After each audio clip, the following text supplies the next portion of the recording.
So next up is a 1310 series shaft for Chandler Automotive.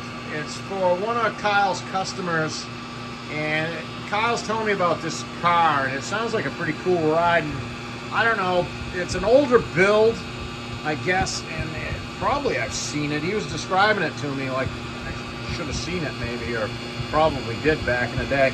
And to get it out, getting it going, it's a 78 Malibu chassis with a 40s, like a coupe body or a sedan body on it, you know, the long nose, sloping nose thing. And Kyle's describing it as it's a hatchback. And it's a worthy piece, and it deserves to be out on the street. And they were getting it going. They had vibration problems, and the dry shaft came here. And the rear U-joint down at the axle end, the well joke is just pounded out. There was nothing, there's no clip rings left, lands left, they were just blown out. But I noticed that the slip yoke showed it was only engaged to there. You can obviously see right there. And that's a big part of what I do here. And the old adage is just because it's there doesn't mean it's right. And if you look back or you're watching these videos, you'll notice that 3 out of the last 4 and many other videos relate or revolve around, I should say, slip yoke fitment. And I'm always talking about that.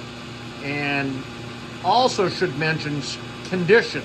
I know the previous 1 or 2 videos back, the slip yoke was all chewed up in his hourglass, had like a snap ring groove in it that it wasn't supposed to. This one isn't that way, but it was definitely too short. So I gave Kyle another slip yoke, that one right there, to go try in the car and get a new measurement. And sure enough, this one now is 56.5 inches center to center. So you know, it's just one of those things that's often overlooked, and I try and correct, and that's, you know, it's kind of the way I go about doing this, is I just don't like duplicating other people's mistakes, and we try and correct things.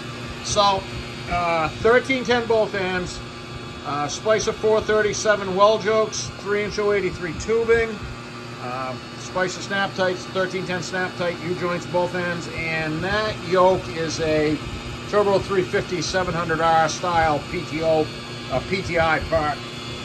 We'll crank this up. She's going to be chrome now. And it's 2500.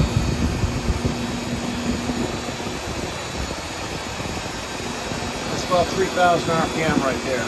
0 at the transmission, dead flat 0. 0 at the rear axle.